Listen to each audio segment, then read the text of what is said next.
kira-kira ya. Karena sebetulnya krim dokter itu yang mana dulu? Itu bahan tumbuhan asli loh ya. Jadi boleh. Apa sekarang juga bermacam-macam kok kuteksnya. Bisa banget.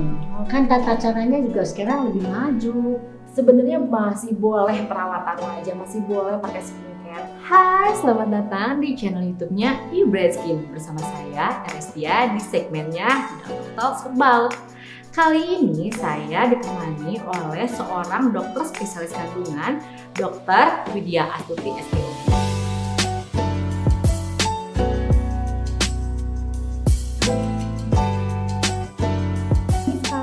Ibu hamil ini tidak boleh pakai krim yang berbahan alkohol, steroid, dan asam salisilat. Nah, ini mitos atau fakta, dok? Kalau ini fakta. Fakta katanya. Karena alkohol itu kalau dalam dosis tinggi kan tidak diminum saja kan, menghirup terlalu banyak. Dan juga kalau begini hitungannya, pakai misalnya hanya berapa sekian lah ngomongnya.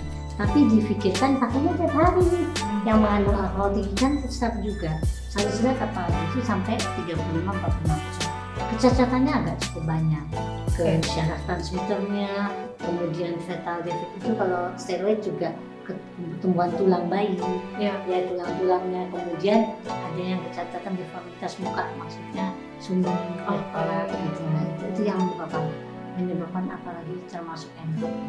Itu juga kecacatannya bisa 4 macam, syaraf, muka, deformitas, jadi pembentukannya tidak sempurna. Itu yang menyebabkan kalau cuma dioles alkohol untuk membersihkan, tapi sebaiknya kalau ada pilihan, kenapa tidak tinggalkan saja dulu yang nerempet walaupun 5% saja pernah dilaporkan. Tapi menurut kita maksudnya 5% dari seluruh angka kejadian 1000 yang pakai itu. Tapi kan penelitiannya tidak sama. Itu di Cleveland University di Kanada. Kemudian ada penelitian lain waktu itu juga menyatakan begitu. Jadi kalau dilihat ada walaupun cuma 0,01 udah aja lah, hindari aja dulu ya. Kalau cuma kita memang bisa. Iya kan ibu hamil juga coba contoh ibu hamil kan disuntik, pasti kan dikasih alkohol kan cuma seoles doang. Suntik tetanus, vaksin ini ya, gitu kan? Atau suntik ada pematangan paru-paru ya disuntik kan pakai kasa alkohol.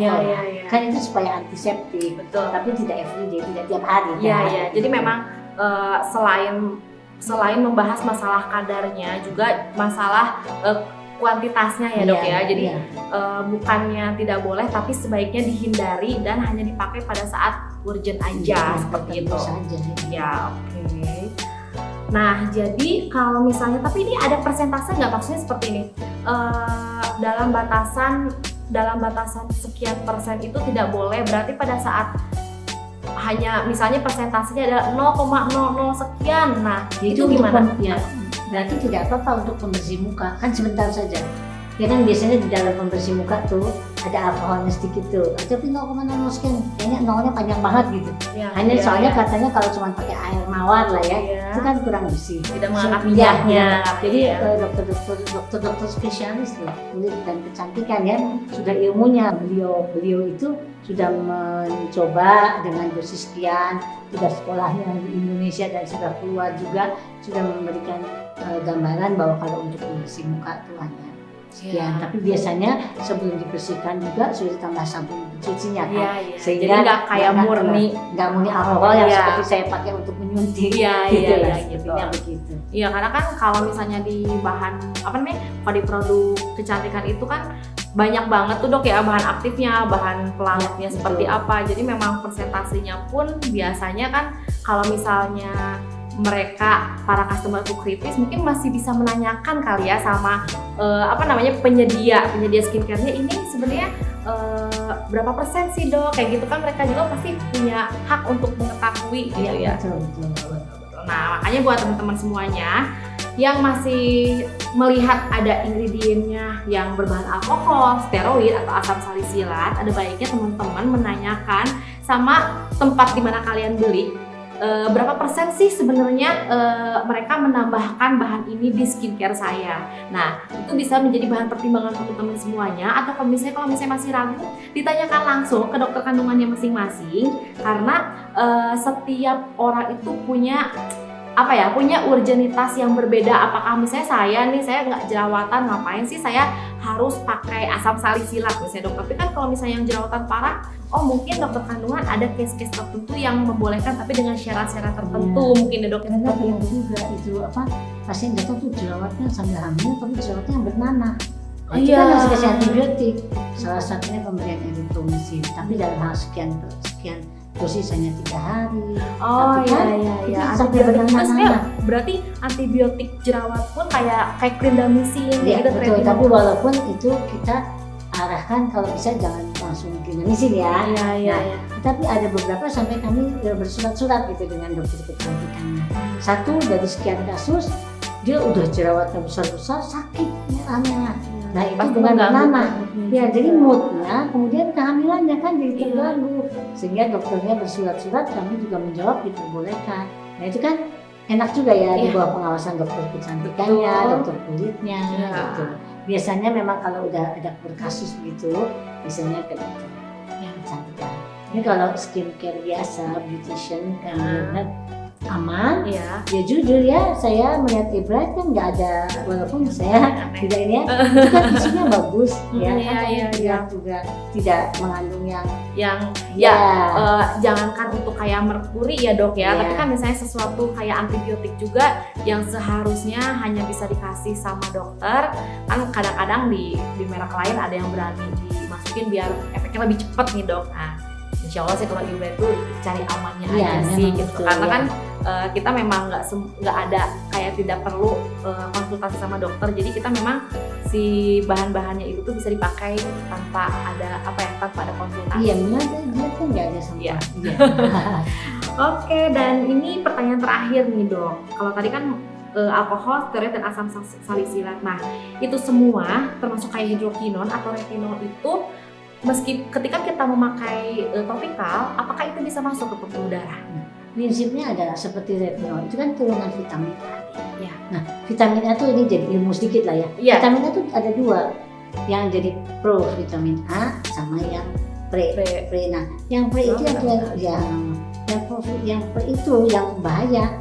Itu kita aja vitamin A dosisnya ingat saya 770 mikrogram per hari. Nah kalau dikonsumsi terus menerus jadi bertumpuk maksudnya, karena masuknya ke tubuh itu 35-45%. Di jurnal-jurnal itu dinyatakan begitu.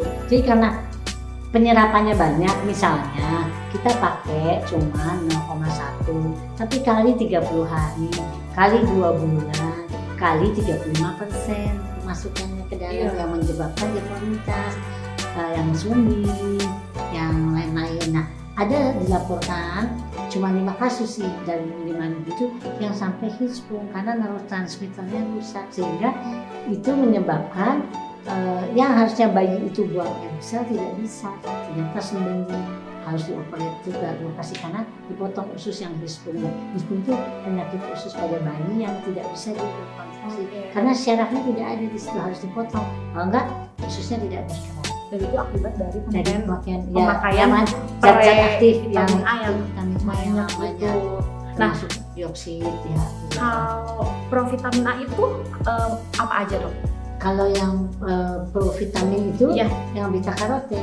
Yang beta karoten itu ada di sayur, buah, memang harus ibu hamil, tapi dosisnya tidak boleh terlalu tinggi. Gitu. Jadi memang ada hitungannya.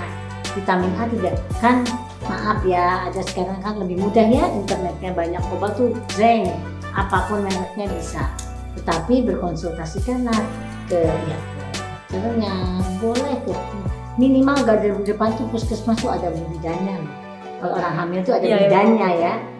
Puskesmas tuh ada bidannya, bisa konsultasi karena bidan itu pegang kehamilan. Tidak selalu harus kembali ke dokter kandungan ya, tidak semuanya. Dari bidannya, dari dokter umum yang pegang kehamilan, sampai dokter spesialisnya. Toh kalau ada something sesuatu yang memang harus spesialis, mereka akan konsultan ke kami gitu. Jadi kalau misalnya kan, maksudnya universal lah. Tidak semua orang harus ke dokter kandungan dong.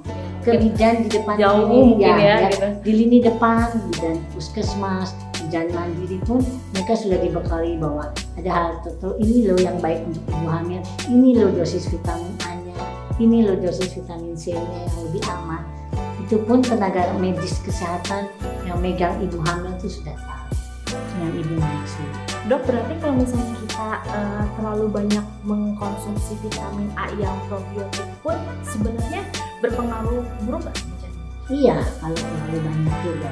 Karena dia diserap dalam lemak. Jadi berminggu-minggu akan di tubuh. Beda dengan A, D, E, K itu diserap dengan lemak. Jadi lama. Kalau vitamin C dibuang. Coba minum salah satu, tidak bermerek pun, celung aja vitamin C. Atau minum vitamin C yang sekarang nanti buang air seninya kan kuning, terbuang. Ada yang larut dalam minyak, ada yang larut dalam air. Yang larut dalam minyak itu akan diserap tubuh lama. Ya, yang A, D, E, dan K itu. Iya, betul. Jadi tambahan sekali. Tadi soalnya selalu orang kecantikan bertanya soal vitamin E. Betul? Iya. Iya kan? Gitu. Ini ya? Iya, ramai. Sebenarnya baru satu pertanyaan dan ternyata udah sedetail ini. Dan jadi kalau misalnya kita boleh diambil kesimpulannya, jadi sebenarnya ibu hamil itu masih boleh pakai skincare, juga perawatan, masih boleh treatment di klinik kecantikan, asalkan memang harus dipilih-pilih bagaimana bahan dan caranya yang aman untuk ibu hamil. Tapi ibu hamil juga sebaiknya menghindari bahan-bahan yang seperti alkohol, steroid, hidrokinon, karena itu bisa masuk ke pembuluh darah seperti itu. Maka memang ya udah kamu stop, benar-benar nggak boleh ya pakai HG kan kamu lagi hamil. Dan saya maksudnya fair aja. Kalau tidak ada, silakan langsung aja mungkin diganti. Biasanya diganti tetap dirawat, tapi memang tetap dirawat langsung diganti bahannya, aja. ya. Itu kan nggak boleh. Itu 35-40%. Ya. 35-45% besar. Nah, yang memang tidak boleh. Ya, contohnya paraben itu paraben, salicylic. Itu dia pembicaraan kita bersama Dr. Wit kali ini. Semoga bermanfaat ya. Buat teman-teman yang langsung jadi kepo produknya dan ingin membeli produk Ebright Skin, silahkan cek stoknya di marketplace kita yang ada di Shopee, Tokopedia, Bukalapak, dan Halalpedia. Atau kalau misalnya pengen tahu informasi lebih lanjut, bisa kepoin Instagram kita di @ebrightskin. Buat teman-teman, jangan lupa like, comment, share, subscribe, karena kita akan selalu mengupload video edukatif lainnya yang sangat bermanfaat buat teman-teman semuanya. Kalau misalnya ada pertanyaan yang ingin ditanyakan, silakan tulis di kolom komentar, karena siapa tahu pertanyaan teman-teman yang akan jadi pembahasan kita selanjutnya. See ya!